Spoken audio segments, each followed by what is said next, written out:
The concept here for the advanced training with clients that have already kind of hit their wall, that they've plateaued and they're looking for that next step, that's one of the clientele that we're targeting here. The amount of core training that we do and the amount of advanced movements we do here should attract that crowd a little bit more. I wanted to up my game because I had some events that I was trying to train for. I wanted to improve my cycling ability a little bit, be a little bit stronger in road and mountain bike cycling.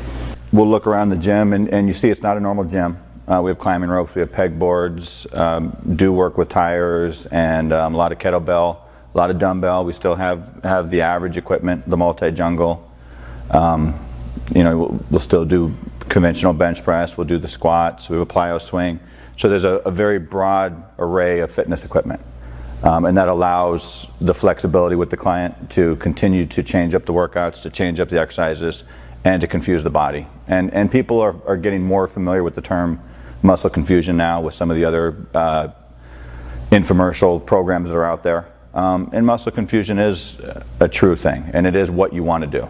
So whatever level of fitness you're at, you still need to confuse your muscles. You still need to disrupt your fibers, and you still need to challenge your body. And that's what it all comes down to. So if you're a person that's been training for years and years and years and you plateaued, that means you're not doing anything different. You're not changing it up enough. And that's one of the things I pride myself about in here is every workout is completely different. And it's completely different because that's the way I train myself. And that keeps it fun for me. It keeps it exciting for me. I mentioned before, I do like to challenge myself. And then I just bleed that over into my clientele.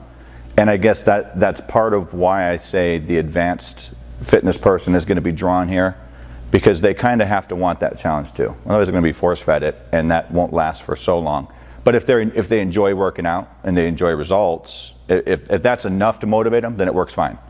If they just want a challenge, like a triathlete or a young athlete, then it's simple. It's a perfect mesh, because that's what they're going to get. Every time they come in, their body is going to be unprepared for what's going to happen, and it's a sink or swim type workout.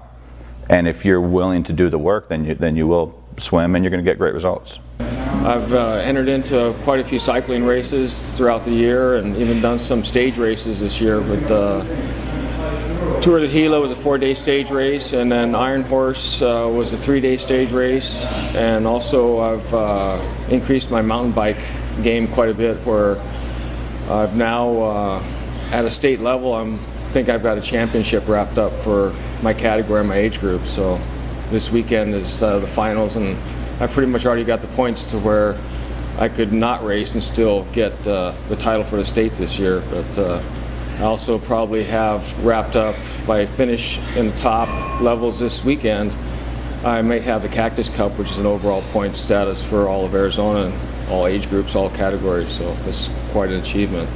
I could never have imagined that a year and a half ago, so I'm pretty happy about all that.